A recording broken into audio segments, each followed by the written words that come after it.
ত্রয়োদশ জাতীয় সংসদের প্রথম অধিবেশনে গ্রহণ করা হবে অন্তর্বর্তী সরকারের বেশিরভাগ অধ্যাদেশ। তবে জবরদস্তিমূলক অধ্যাদেশ গ্রহণ করবে না সরকার।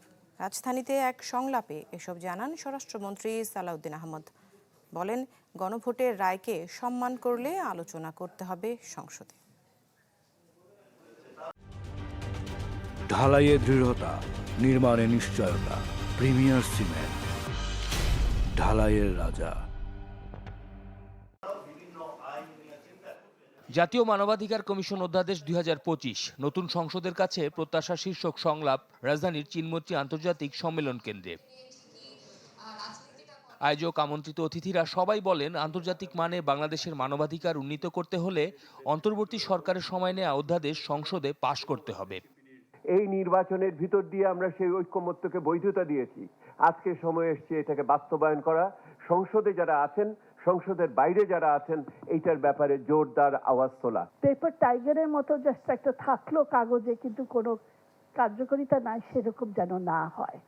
নাগরিক সমাজের প্রতিনিধিদের দাবির প্রতি সমর্থন জানান নবনির্বাচিত সরকারি দল আর স্বতন্ত্র সংসদ সদস্যরা। তবে কিছু কিছু ধারা বিশ্লেষণ পর্যালোচনার প্রয়োজন বলেও উল্লেখ করেন কেউ কেউ।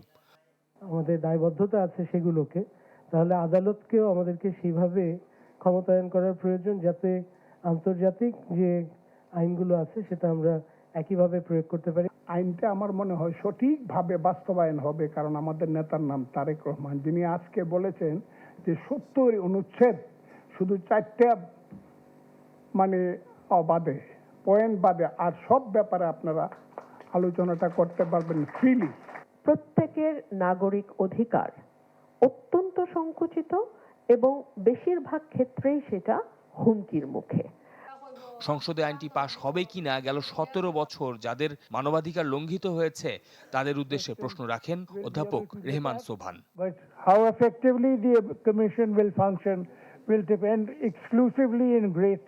exclusively on how Salahuddin does his job. জবাবে স্বরাষ্ট্রমন্ত্রী সালাউদ্দিন আহমদ জানান, প্রথম অধিবেশনেই অন্তর্বর্তী সরকারের সময় নেয়া বেশিরভাগ অধ্যাদেশ গ্রহণ করা হবে, যেখানে প্রাধান্য পাবে মানবাধিকার কমিশন অধ্যাদেশটি।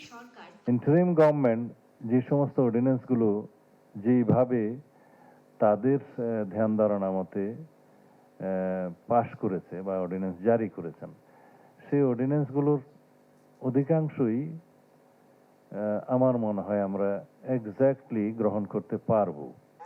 গণভোটের বিষয়ে সরকারের শীর্ষ নীতি নির্ধারক বলেন, সংসদে নিয়ে আলোচনা হবে, তবে জবরদস্তিমূলক কোনো কিছু গ্রহণ করবে না সরকার। কোনো কিছু জবরদস্তি ইম্পোজ করা ন্যাশনের উপরে কখনো ভালো ফল নিয়ে আসে না। শফিকুল ইসলাম সবুজ, চ্যানেল 24, ঢাকা।